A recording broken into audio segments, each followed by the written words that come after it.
मित्रों, एक बार फिर से आप सभी का स्वागत है हमारे इस चैनल में। आज के इस वीडियो में टीजीटी और पीजीटी चित्रकला की तैयारी के लिए प्रैक्टिस सेट हल करेंगे और आज के इस प्रैक्टिस सेट में आपको पूरे 125 प्रश्न मिलेंगे। तो चलिए आज के इस प्रश्नों को हल करते हैं। उम्मीद है आज का वीडियो आपको अच्छा लगेगा। अगर वीडियो आपको अच्छा लगे तो वीडियो को लाइक कर दें, चैनल पर नए हो तो चैनल को सब्सक्राइब कर लें। अगर किसी प्रश्न में आपको डाउट लगता है या कोई प्रश्न भूल बस गलत बताया गया है तो कमेंट बॉक्स पे उसका जिक्र जरूर कर दीजिएगा, जिससे उस प्रश्न का सुधार किया जा सके। तो सबसे पहला प्रश्न देखते हैं, ललित कला अकादमी की स्थापना कब हुई थी? आपको बताना है कि ललित कला अकादमी की स्थापना किस वर्ष हुई थी। सही जवाब यहाँ पे होगा ऑप्शन बी, 1954 ईस्वी में ललित कला अकादमी की स्थापना हुई थी।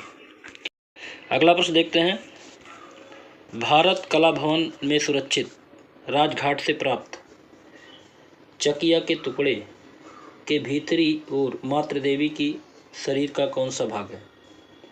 भारत कला भवन में सुरक्षित राजघाट से प्राप्त चकिया के टुकड़े के भीतरी ओर मातृ देवी के शरीर का कौन सा भाग है?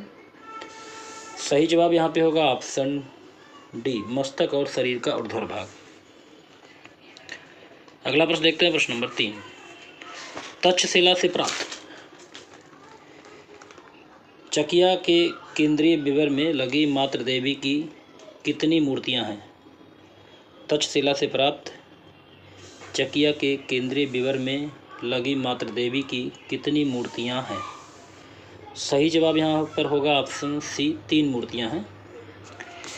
अगला प्रश्न देखते हैं, प्रश्न नंबर 4, उस चित्रकला पर जापान, चीन, कम्पुचिया आदि का सहज प्रभाव दिखता है, वो कौन सी चित्रकला है? सही जवाब यहाँ पे होगा ऑप्शन ए, आधुनिक चित्रकला। अगला प्रश्न देखते हैं, किस शासक ने बिहार की 12 पर्वत श्रेणी में गुफाएं उत्कीर्ण करने की परिपाटी का आरंभ किया? सही जवाब यहाँ पे होगा ऑप्शन सी, अशोक। अगला प्रश्न देखते हैं, हीनयान युग का चैत्यगृह निम्नलिखित में से कौन नहीं है? हीनयान युग का चैत्यगृह निम्नलिखित में से कौन सा नहीं है? तो यहाँ पे सही जवाब होगा ऑप्शन सी, अजंता। अगला प्रश्न देखते हैं, टेम्परा से हाइलाइट्स तथा चीन जापान के वाश तकनीक से कोमल रंगों का मधुर प्रवाह किस शैली की विशेषता है? तो यहाँ पे सही जवाब होगा ऑप्शन ए, टेम्परा से हाइलाइट्स तथा चीनी जापान के वाश तकनीक से कोमल रंगों का मधुर प्रवाह बंगाल शैली की विशेषता है। अगला प्रश्न देखते हैं, प्रश्न नंबर 8, दीदारगंज से प्राप्त चारधाड़ी अच्छी किस काल की कला का उत्कृष्ट नमूना है? तो दीदारगंज से प्राप्त चारधाड़ी की अच्छी मौर्यकालीन कला का उत्कृष्ट नमूना है, ऑप्शन ए यहाँ पे सही होगा। अगला प्रश्न देखते हैं, विजयनगर की शैली में निम्नलिखित में से कौन से भाव प्रदर्शित नहीं होते हैं? सही जवाब यहाँ पे होगा ऑप्शन बी, प्रसन्नता के भाव प्रदर्शित नहीं होते हैं विजयनगर की शैली में। अगला प्रश्न देखते हैं, प्रश्न नंबर 10, जयपुर शैली में बेल बूटेदार हाशियों का प्रयोग हुआ है, यह किस शैली की देन है? तो जयपुर शैली के चित्रों में बेल बूटेदार हाशियों का प्रयोग हुआ है, ये मुगल शैली की देन है, ऑप्शन बी यहाँ पे सही होगा, मुगल शैली। अगला प्रश्न देखते हैं, प्रश्न नंबर 11, दीवारों और छतों के ऊपर बनाया गया चित्र क्या कहलाता है? तो दीवारों और छतों के ऊपर बनाया गया चित्र भित्त चित्र कहलाता है। ऑप्शन डी यहाँ पे सही होगा। अगला प्रश्न है, भित्त चित्रों की परंपरा किस युग से रही है? भित्त चित्रों की परंपरा किस युग से रही है? सही जवाब यहाँ पे होगा ऑप्शन डी, आदिम युग से। तो भित्त चित्रों की परंपरा आदिम युग से मानी जाती है। आदिमानव भित्तियों पर अपने भाव को उकेरता था। अगला प्रश्न देखते हैं, क्वीन नेफरटिटी शिल्प किस जगह निर्मित है? क्वीन नेफरटिटी शिल्प किस जगह निर्मित है? प्रारंभिक चरण में किस देश की कला का स्वभाव ज्यामितीय था? सही जवाब यहाँ पे होगा ऑप्शन ए, यूनान। तो प्रारंभिक चरण में यूनान की कला का स्वभाव ज्यामितीय था। ऑप्शन ए यहाँ पे सही होगा। चलिए अगला प्रश्न देखते हैं, प्रश्न नंबर 15। भित्त चित्र के सबसे प्राचीन नमूने किस स्थान पर प्राप्त हुए हैं? भित्त चित्र के सबसे प्राचीन नमूने किस स्थान से प्राप्त हुए हैं? सही जवाब यहाँ पे होगा ऑप्शन सी, जोगी मारा की गुफा से। अगला प्रश्न देखते हैं, कौन सा कला आंदोलन था जो 18वीं शताब्दी के मध्य से रोम से चलकर पूरे संसार में फैल गया? तो सही जवाब होगा ऑप्शन डी, नव श्रेणीवाद, नव शास्त्रीवाद। अगला प्रश्न देखते हैं, प्रश्न नंबर 17। पोथी चित्र की परंपरा को मुगल शासकों के अतिरिक्त और किसने विस्तार दिया? पोथी चित्र की परंपरा को मुगल शासकों के अतिरिक्त और किसने विस्तार दिया था? तो यहाँ पे सही जवाब होगा ऑप्शन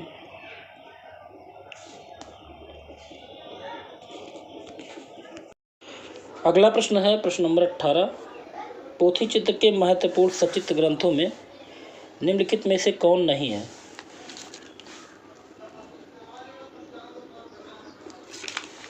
तो यहाँ पे सही जवाब होगा ऑप्शन बी, गणेश जानकी। अगला प्रश्न देखते हैं, पटचित्रों का निर्माण किस वस्तु पर किया जाता था? सही जवाब होगा ऑप्शन सी, कपड़ों पर। तो पटचित्रों का निर्माण कपड़ों पर किया जाता था। प्रश्न अगला देखते हैं, प्रश्न नंबर 20। पटचित्रों में कौन सा चित्र सबसे अधिक विख्यात है? पटचित्रों में कौन सा चित्र सबसे अधिक विख्यात है? तो यहाँ पे सही जवाब होगा ऑप्शन सी, कालीघाट। अगला प्रश्न देखते हैं, प्रश्न नंबर 21। किस चित्रों में काव्य एवं चित्रकला संरक्षित है?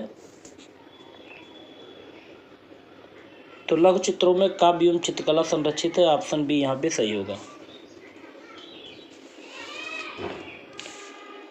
अगला प्रश्न देखते हैं, प्रश्न नंबर 22। किस शैली के चित्रकार आरंभ में भित्त चित्र बनाते थे, बाद में कपड़ा और कागज पर चित्रांकन करने लगे थे? तो यहाँ पे सही जवाब होगा ऑप्शन डी, अंबर शैली के चित्रकार आरंभ में भित्त चित्र बनाते थे, बाद में कपड़े और कागज पर चित्रांकन करने लगे थे। ऑप्शन डी यहाँ पे सही होगा। अगला प्रश्न देखते हैं, किस शैली के प्रमुख चित्रकार अली रजा और हसन रजा थे?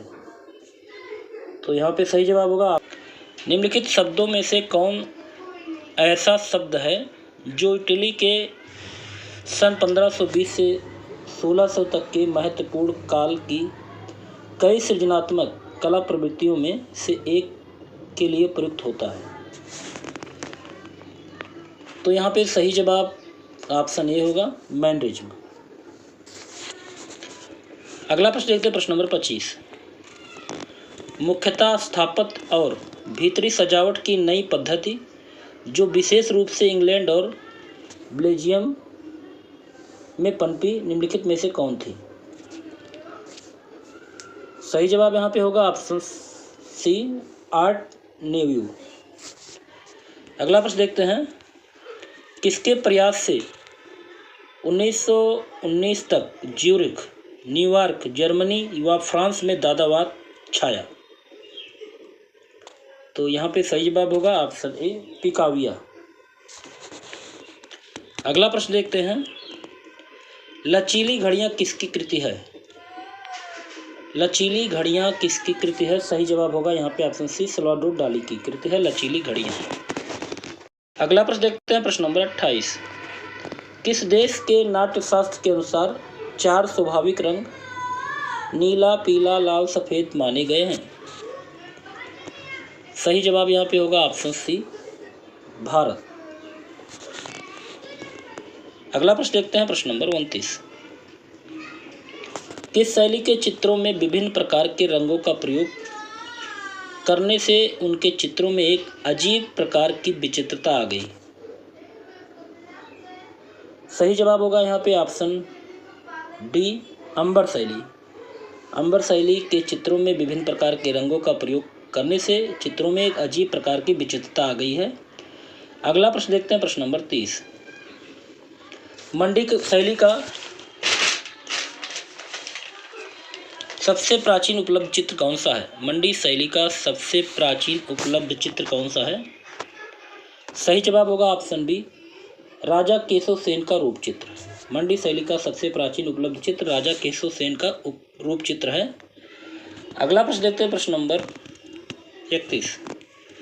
किस शैली के चित्रों में मानव आकृतियों के सिर की रचना कोणात्मक तथा आकृतियां दुबली पतली हैं? सही जवाब होगा ऑप्शन बी, अंबर शैली। अंबर शैली के चित्रों की मानव आकृतियों के सिर की रचना कोणात्मक तथा आकृतियां दुबली पतली बनी हुई है। अगला प्रश्न देखते हैं, प्रश्न नंबर 32। मंडी शैली का विख्यात चित्रकार सजनू जिसका प्रसिद्ध चित्र त्रिपुरा सुंदरी कहाँ लगा हुआ है? सही जवाब होगा ऑप्शन सी, शीश महल में। तो मंडी शैली का विख्यात चित्रकार सजनू था जिसका प्रसिद्ध चित्र त्रिपुरा सुंदरी शीश महल में लगा हुआ है। चलिए अगला प्रश्न देखते हैं, प्रश्न नंबर 33। रूपवती का महल किस शैली की प्रसिद्ध इमारत है? रूपमती का महल किस शैली की प्रसिद्ध इमारत है? सही जवाब यहाँ पे होगा ऑप्शन ए, मालवा शैली। अगला प्रश्न देखते हैं, प्रश्न नंबर 34। पाल शैली के चित्र किस पर अंकित हैं? पाल शैली के चित्र किस पर अंकित है? ऑप्शन ए सही होगा, ताड़पत्रों पर। अगला प्रश्न देखते हैं, किस शैली के चित्र भड़कीले और उनमें सुनहरे रंग की अधिकता है? सही जवाब होगा यहाँ पे ऑप्शन डी, अभ्रंश शैली। अगला प्रश्न है, किस शैली में रंगों की अपेक्षा रेखाओं का महत्व अधिक है? रंगों की अपेक्षा रेखाओं का महत्व किस शैली में अधिक है? सही जवाब होगा ऑप्शन ए, जयपुर शैली में। अगला प्रश्न देखते हैं, प्रश्न नंबर 37। मुगल काल का प्रसिद्ध चित्र बाज पक्षी किसके द्वारा बनाया गया? ऑप्शन बी सही होगा, मंसूर। मुगल काल का प्रसिद्ध चित्र बाज पक्षी मंसूर ने बनाया। अगला प्रश्न देखते हैं, प्रश्न नंबर 38। किस शैली पर मुगल राजपूत शैली का प्रभाव स्पष्ट दिखता है? सही जवाब यहाँ पे होगा ऑप्शन सी, गुलर शैली पर। अगला प्रश्न देखते हैं, प्रश्न नंबर 39। अटाला मस्जिद किस शैली का सर्वोत्तम नमूना है? सही जवाब ऑप्शन डी होगा, सर्क की शैली का सर्वोत्तम नमूना है अटाला मस्जिद। अगला प्रश्न देखते हैं, प्रश्न नंबर 40। किस शैली में हिंदू मुस्लिम कला शैली का मिश्रण देखने को मिलता है? सही जवाब होगा यहाँ पे ऑप्शन सी, सर्क की शैली में हिंदू मुस्लिम कला शैली का मिश्रण देखने को मिलता है। अगला प्रश्न देखते हैं, प्रश्न नंबर 41। स्तूप क्या होता है? तो स्तूप मिट्टी का धुआं होता है। ऑप्शन बी यहाँ पे सही होगा, मिट्टी का धुआं। अगला प्रश्न है, किस शैली के प्रासाद महल गोल होते थे? सही जवाब होगा यहाँ पे ऑप्शन ए, बेसर शैली के महल गोल होते हैं। 3 प्रकार की शैलियाँ हैं, नागर शैली, बेसर शैली और द्रविड़ शैली। कमेंट बॉक्स पे आप बताइएगा कि राम मंदिर किस शैली में बना हुआ है, नागर शैली या बेसर शैली या द्रविड़ शैली। कमेंट बॉक्स पर आप जरूर बताइएगा अयोध्या का राम मंदिर किस शैली में बना हुआ है। अगला प्रश्न देखते हैं, नागर शैली के प्रासाद महल कैसे होते हैं? सही जवाब होगा यहाँ पे ऑप्शन सी वर्गाकार। अगला प्रश्न देखते हैं, वह कैसे सिक्के होते हैं जिनका आकार अनिश्चित होता है? तो आहत सिक्के, ऑप्शन सी यहाँ पे सही होगा। आहत सिक्के होते हैं जिनका आकार अनिश्चित होता है, ऑप्शन सी यहाँ पे सही होगा। अगला प्रश्न देखते हैं, प्रश्न नंबर 45। किस शैली के प्रसाद आयताकार होते थे?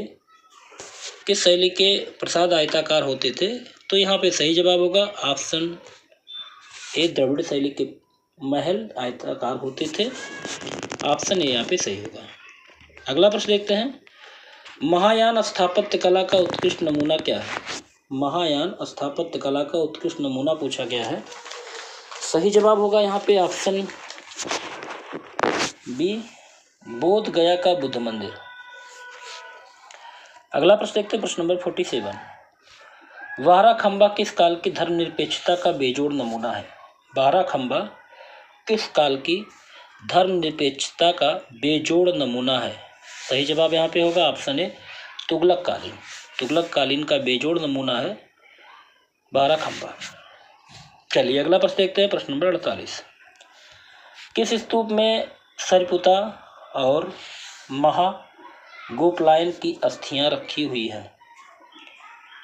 तो यहाँ पे सही जवाब होगा ऑप्शन बी, सांची के स्तूप में सरिपुता और महागोपलायन की अस्थियां रखी हुई हैं, ऑप्शन बी यहाँ पे सही होगा।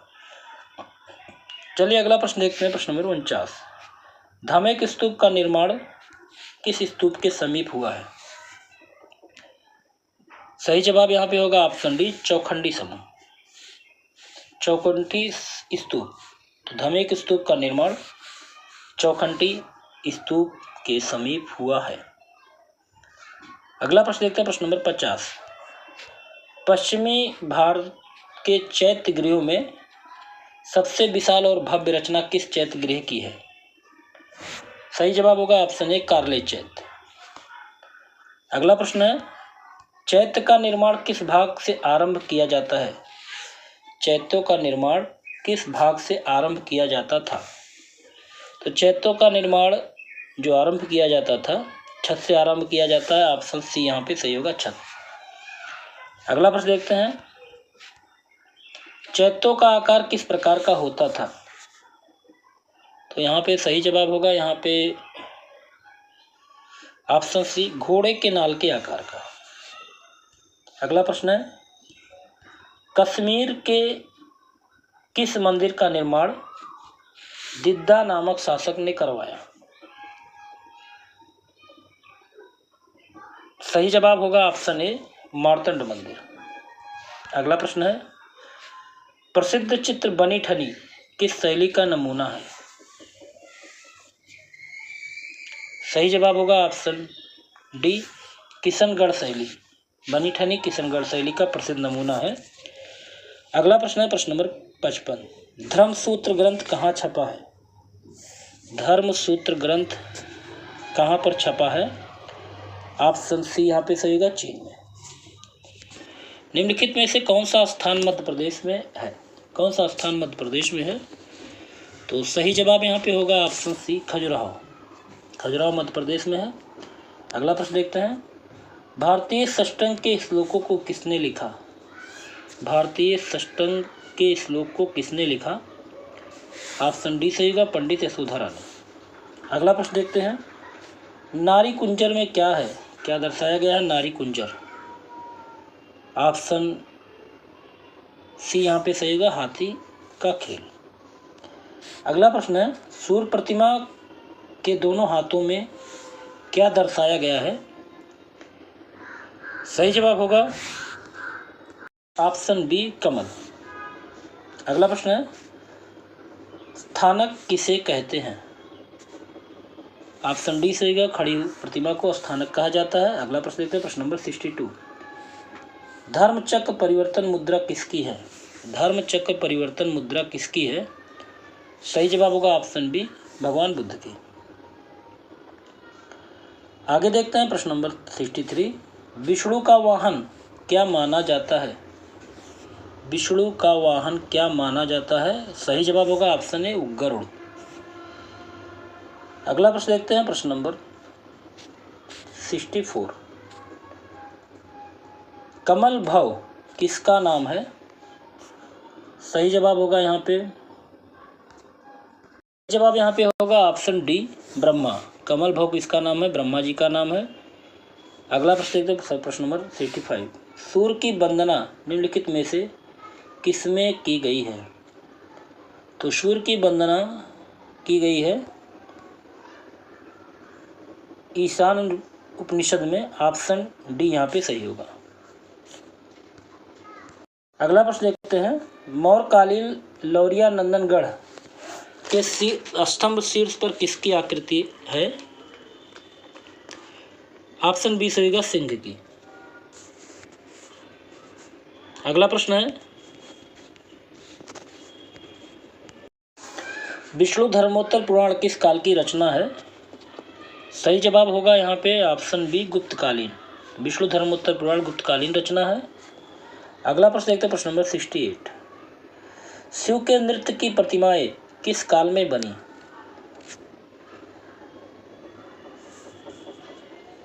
ऑप्शन सी सही होगा, चोल काल में। अगला प्रश्न देखते हैं, शिव की प्रस्तर तांडव नृत्य प्रतिमा कहां से प्राप्त हुई है? ऑप्शन डी सही होगा, एलोरा से।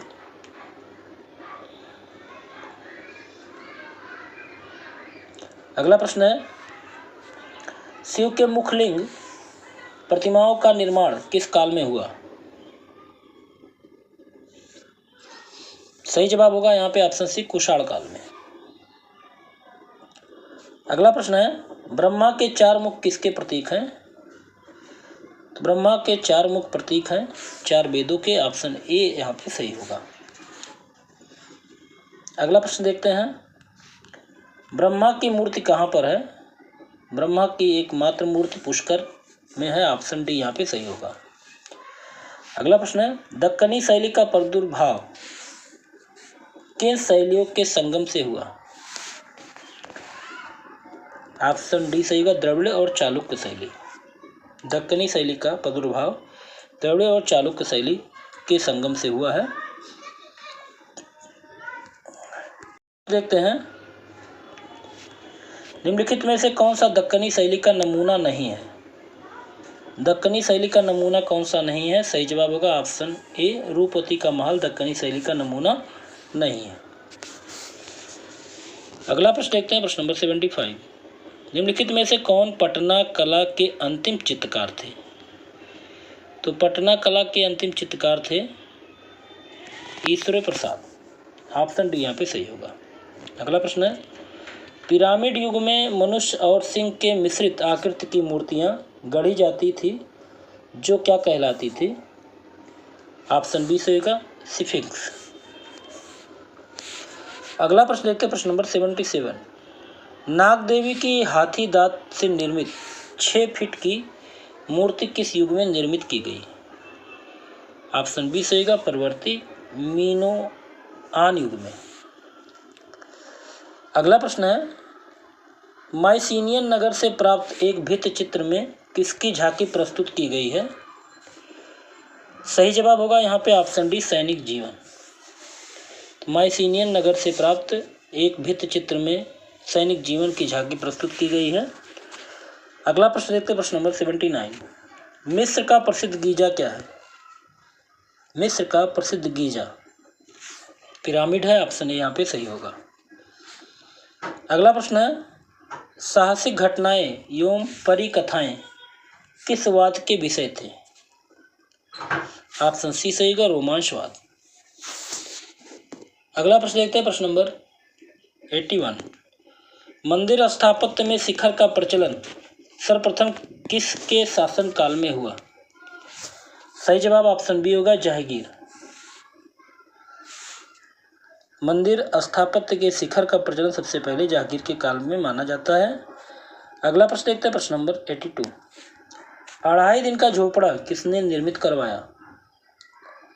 2.5 दिन का झोपड़ा किसने निर्मित करवाया?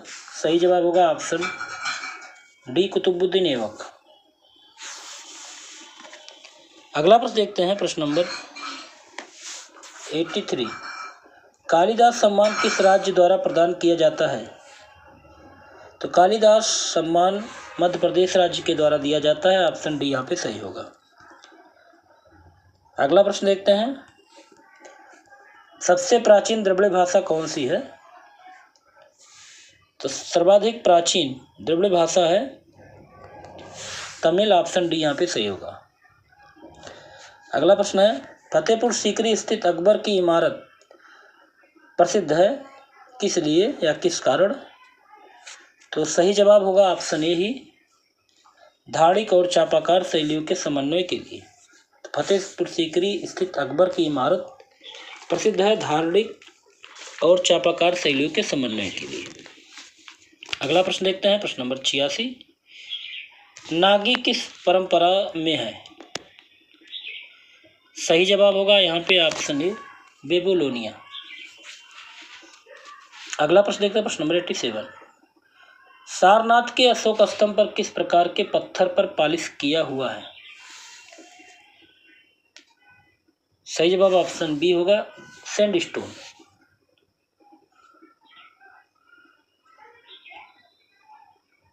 अगला प्रश्न है, एलोरा के किस नंबर की गुफा एकाश्म गुफा है? ऑप्शन बी यहाँ पे सही होगा, गुफा संख्या 17। अगला प्रश्न देखते हैं, प्रश्न नंबर 89, केरल कला मंडल की स्थापना कब और किसके द्वारा किया गया? सही जवाब होगा यहाँ पे ऑप्शन सी, 1930 में त्यागराज के द्वारा। केरल कला मंडल की स्थापना 1930 में त्यागराज के द्वारा किया गया। अगला प्रश्न देखते हैं, प्रश्न नंबर 90, दिलवाड़ा मंदिर किस पत्थर का बना है? सही जवाब होगा ऑप्शन सी, संगमरमर से निर्मित। अगला प्रश्न देखते हैं, प्रश्न नंबर 91, गांधार मूर्ति शिल्प का संबंध निम्न में से किससे है? सही जवाब होगा यहाँ पे ऑप्शन सी, हेलेनिस्टिक कला से। अगला प्रश्न है, मोहनजोदड़ो की युवा नृत्यांगना की एक छोटी सी मूर्ति किस माध्यम में बनी हुई है? ऑप्शन बी, ताबे माध्यम से। अगला प्रश्न देखते हैं, प्रश्न नंबर 93, डेविड की संगमरमर की मूर्ति का निर्माण किसने किया? डेविड की संगमरमर की मूर्ति का निर्माण किसने किया? सही जवाब होगा यहाँ पे ऑप्शन सी, माइकल एंजेलो। अगला प्रश्न देखते हैं, प्रश्न नंबर 94, हम्पी कहाँ की राजधानी है? सही जवाब होगा यहाँ पे ऑप्शन सी, तंजौर।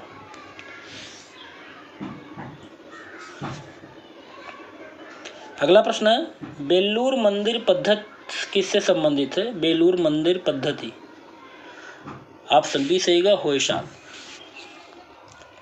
अगला प्रश्न देखते हैं, प्रश्न नंबर 96, राजा रानी मंदिर कहाँ अवस्थित है? राजा रानी मंदिर भुवनेश्वर में है। ऑप्शन ए यहाँ पे सही होगा, राजा रानी मंदिर। अगला प्रश्न है, किस मुगल बादशाह ने अपनी आत्मकथा लिखी? किस मुगल बादशाह ने अपनी आत्मकथा लिखी थी? सही जवाब होगा यहाँ पे ऑप्शन डी, बाबर ने। अगला प्रश्न देखते हैं, प्रश्न नंबर 98, गुप्त वंश किस लिए प्रसिद्ध था? गुप्त वंश किस लिए प्रसिद्ध था? ऑप्शन डी होगा, कला, वास्तुकला एवं साहित्य के लिए। अगला प्रश्न देखते हैं, संथाल फैमिली मूर्ति सीमेंट में किसने बनाया? संथाल फैमिली मूर्ति सीमेंट में किसने बनाया? ऑप्शन बी होगा, रामकिंकर बैज। अगला प्रश्न है, कोलकाता स्थित विक्टोरिया मेमोरियल में संग्रहित किया गया है। तो कोलकाता स्थित विक्टोरिया मेमोरियल में संग्रहित किया गया है उपरोक्त सभी को, कलाकृतियों को, प्राचीन सिक्कों को, ऐतिहासिक सामग्रियों को। अगला प्रश्न देखते हैं, ऋग्वेद में गंगा का उल्लेख कितनी बार हुआ है? तो ऋग्वेद में गंगा का उल्लेख जो हुआ है 2 बार किया गया है। ऑप्शन सी यहाँ पे सही होगा। अगला प्रश्न है, गुप्तकालीन चित्रकला के सर्वोत्कृष्ट उदाहरण प्राप्त हुए हैं कहाँ से?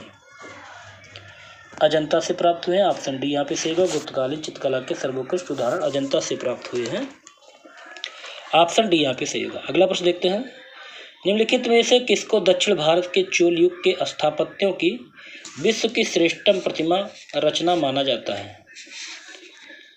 तो यहाँ पे सही जवाब होगा ऑप्शन बी, नटराज की प्रतिमा। अगला प्रश्न देखते हैं, प्रश्न नंबर 104। बीबी का मकबरा निम्नलिखित में से किसका मकबरा है? सही जवाब यहाँ पे होगा option A, option C, Aurangzeb की बीबी का। चलिए अगला प्रश्न देखते हैं, प्रश्न नंबर 105। हरिप्रसाद चौरसिया किस क्षेत्र से संबंधित है? तो हरिप्रसाद चौरसिया बांसुरी वादन से संबंधित है, ऑप्शन सी यहाँ पे सही होगा। अगला प्रश्न है, एलिफेंटा की गुफाएं कहाँ हैं? एलिफेंटा की गुफाएं, ऑप्शन ए सही होगा, मुंबई के पास है एलिफेंटा की गुफाएं। अगला प्रश्न देखते हैं, मुगल शैली का प्रसिद्ध चित्र बैलगाड़ी का चित्रण किसने किया? तो बैलगाड़ी का चित्रण किया था अबुल हसन ने, ऑप्शन सी यहाँ पे सही होगा। मुगल शैली का प्रसिद्ध चित्र बैलगाड़ी का चित्रण अबुल हसन के द्वारा किया गया। अगला प्रश्न देखते हैं, प्रश्न नंबर 108। राजराजेश्वर के मंदिर किस काल के हैं? ऑप्शन ए सही होगा, चोलकालीन है, ऑप्शन ए यहाँ पे सही होगा। अगला प्रश्न है, कैलाश पर्वत को उठाए हुए रावण की मूर्ति कहाँ पर बनी हुई है? सही जवाब होगा यहाँ पे ऑप्शन सी, एलोरा में। अगला प्रश्न है, किस अभिलेख में जैन मूर्ति पूजा का प्राचीनतम प्रमाण मिलता है? सही जवाब होगा यहाँ पे ऑप्शन डी, हाथी गुफा। अगला प्रश्न देखते हैं, प्रश्न नंबर 111। अंकोर वाट का मंदिर कहाँ पर है? अंकोर वाट का मंदिर है कंबोडिया में, ऑप्शन डी यहाँ पे सही है, कंबोडिया। आगे देखते हैं, प्रश्न नंबर 112। प्रसिद्ध मीनाक्षी मंदिर कहाँ पर है? तो प्रसिद्ध मीनाक्षी मंदिर है मदुराई में, ऑप्शन बी यहाँ पे सही होगा। अगला प्रश्न देखते हैं, प्रश्न नंबर 113। होयसलेश्वर मंदिर कहाँ पर है? सही जवाब ऑप्शन सी होगा, जबलपुर में। अगला प्रश्न है, कपड़े पर चित्रित चित्रकला का मुख्य स्थान कहाँ है? तो कपड़े पर चित्रित चित्रकला का मुख्य स्थान है उदयपुर, ऑप्शन ए पे सही होगा, उदयपुर। अगला प्रश्न है, हार्वेस्ट की मूर्तियाँ किसकी हैं? हार्वेस्ट की मूर्ति किसकी है? सही जवाब यहाँ पे होगा ऑप्शन बी, रामकिंकर बैज।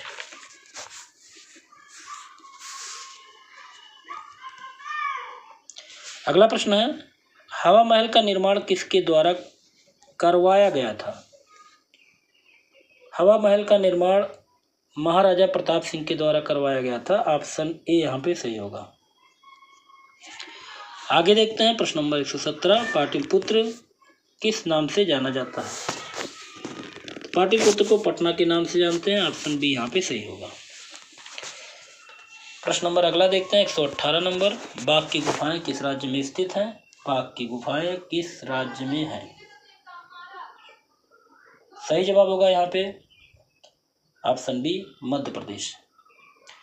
अगला प्रश्न है, कंदरिया महादेव का मंदिर कहाँ पर है? सही जवाब होगा यहाँ पे ऑप्शन डी, खजुराहो में। अगला प्रश्न देखते हैं, प्रश्न नंबर 120। हड़प्पा संस्कृत का विशाल स्नानागार कहाँ प्राप्त हुआ है? हड़प्पा संस्कृत का विशाल स्नानागार मोहनजोदड़ो में प्राप्त हुआ है, ऑप्शन ए यहाँ पे सही होगा। अगला प्रश्न है, विख्यात स्फिंक्स की मूर्ति कहाँ पर है? सही जवाब होगा यहाँ पे ऑप्शन ए, गीजा। अगला प्रश्न देखते हैं, प्रश्न नंबर 122। ओरिएंटल पब्लिक लाइब्रेरी कहाँ है? सही जवाब होगा यहाँ पे option B, Patna. Oriental public library Patna में है। अगला प्रश्न है, विरूपाक्ष का मंदिर कहाँ पर है? विरूपाक्ष का मंदिर कहाँ पर है? सही जवाब होगा यहाँ पे ऑप्शन सी, पट्टाडकल में। अगला प्रश्न देखते हैं, प्रश्न नंबर 124। सिंधु घाटी के पुजारी की मूर्ति किससे बनी है? सही जवाब होगा यहाँ पे ऑप्शन बी, चूना पत्थर से। सिंधु घाटी के पुजारी की मूर्ति चूना पत्थर से बनी है।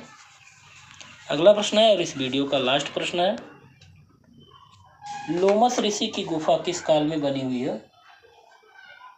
लोमस ऋषि की गुफा किस काल में बनी हुई है? सही जवाब होगा यहाँ पे ऑप्शन सी, मौर्य काल। तो यहाँ पे आपके 125 प्रश्न पूरे होते हैं। उम्मीद है आज का वीडियो आपको अच्छा लगा होगा।